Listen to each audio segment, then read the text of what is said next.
preacher thing going on around here. Senator Chuck Schumer, give him a hand.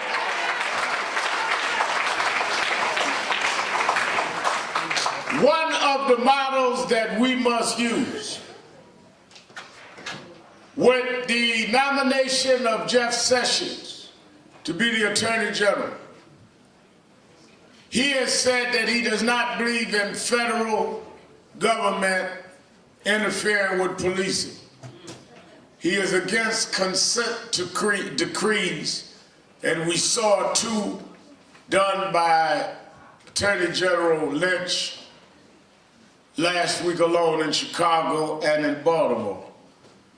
What was done in New York to make state prosecutions more fair must be the strategy we come out of Saturday's march around the country, saying that if, in fact, Sessions has sent the signal that they're not going to deal with federal accountability on policing, then we must, state by state, make special prosecutors the strategy now, using New York as a model, and New York must make it law, not just the governor appointing it.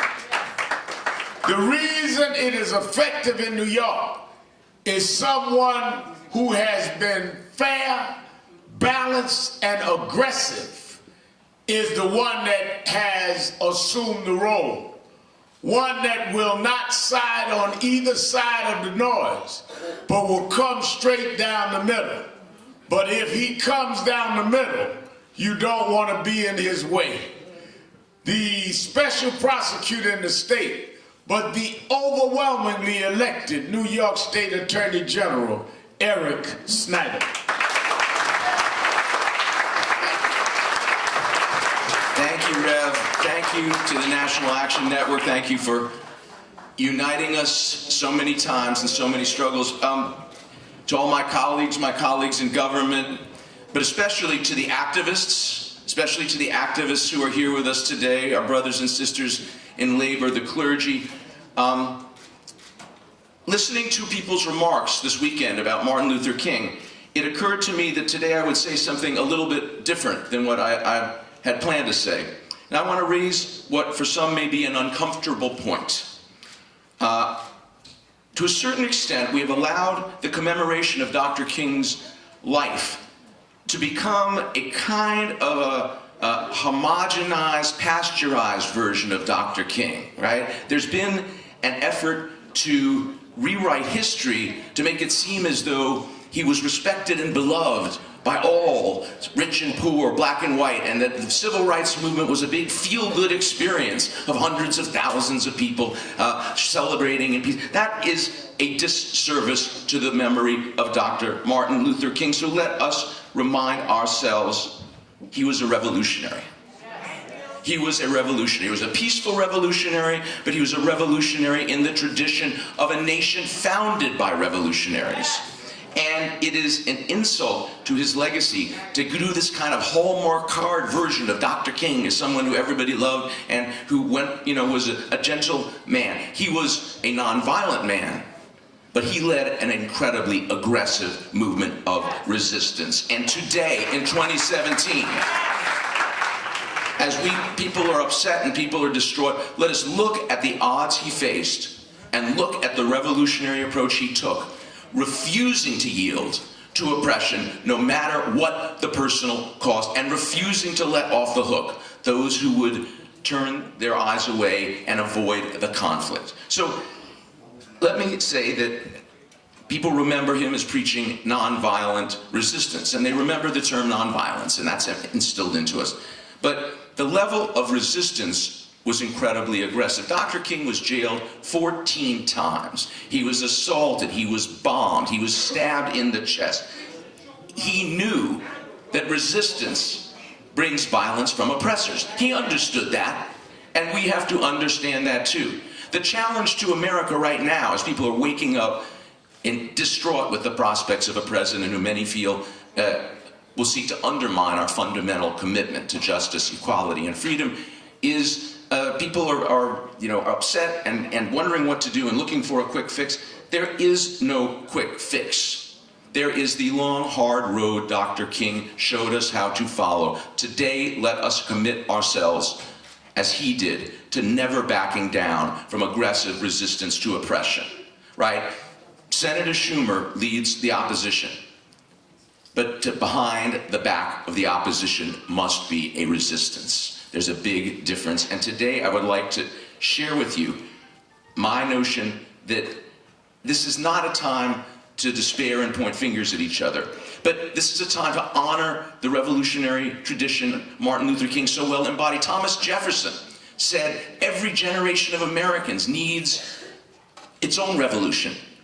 Now, I suppose the president-elect might say Thomas Jefferson was all talk and no action, but his words are more important now than ever because, brothers and sisters, the tradition of America is not to remain static. It's not to try and preserve the status quo. The tradition of America is a tradition of movements that have sought to bring us ever closer to our national ideals of freedom and justice and prosperity. The abolition movement, the women's suffrage movement, the labor movement, the civil rights movement, all were met with resistance, with oppression, with violence. And yet generations of Americans stood up with much longer odds than we face right now in 2017. So let's not feel sorry for ourselves and let's not bemoan the fact that we're in this situation. This is the true legacy of Dr. King, and this is our obligation as Americans. Never forget that Dr. King wrote the real threat to racial progress came not from vicious racists, but from those who remain passive, who were, quote, more devoted to order than to justice, who preferred a negative peace, which is the absence of tension, to a positive peace, which is the presence of justice. Get ready for some tension. Relax into the tension. There is nothing wrong with standing up for the principles that make our country great and offering an active resistance to those who would turn the clock back and move us towards less equality and less justice. That is an un-American tradition that we must reject at every turn. Now, ladies and gentlemen, I am your lawyer. I believe in the rule of law, but I understand that our laws were designed in our constitutional system to move forward. Uniquely among all nations, we were designed with a system where we knew we had to make the laws better as we started this project. And through these different movements, we have made advance after advance. We've become more equal, become more just. In the last 30 years or so, I feel that too many Americans have lost that zeal for the perpetual revolution that Thomas Jefferson envisioned and that Dr. King embodied. It is time to get back on that path. Now, I will use every tool in our legal and constitutional toolbox to protect New Yorkers.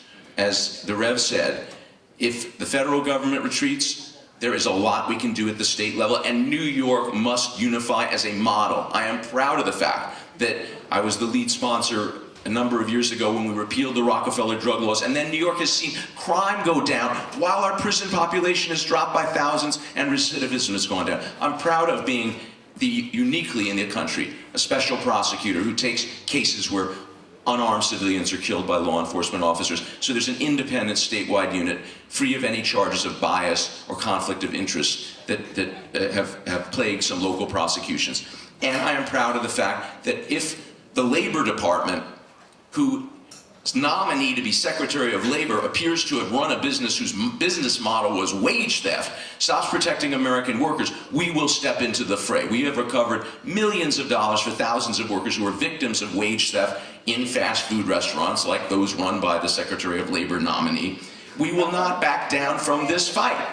And ladies and gentlemen, let us remember Dr. King, not as the benign statesman revered by all that they would have us believe.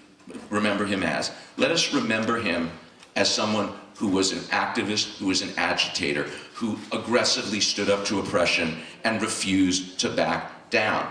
There's only so much that the law can do, and you need a movement to propel the law forward. Dr. King famously said, "It may be true that the law cannot make a man love me, but it can keep him from lynching me," and that's pretty important.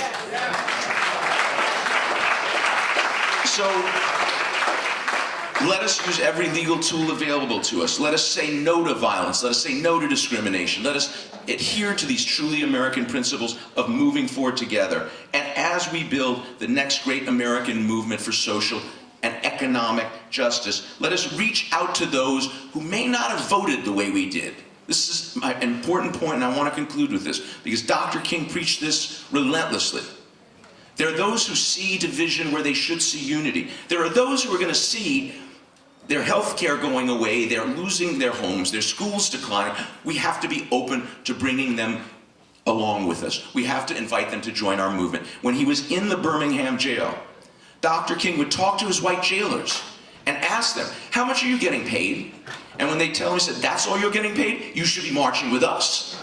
Even in jail, he opened the door to building and expanding a broader coalition. So we have to march, we have to pray, we have to speak up, we have to have the backs of all those who do speak up and send the message that we will not allow this new rhetoric to become normalized. We will step, we will stand, we will walk. Remember the words of Rabbi Abraham Joshua Heschel, who marched alongside Dr. King in Selma. He once wrote, even without words, our march was worship. I felt that my legs were praying. So ladies and gentlemen, as we honor the revolutionary American in the great tradition of American revolutionaries that was Martin Luther King, let us limber up, because our legs are going to have to do a lot of praying in the months ahead, and I promise that I will be there with you every step of the way. Thank you very much. God bless you all.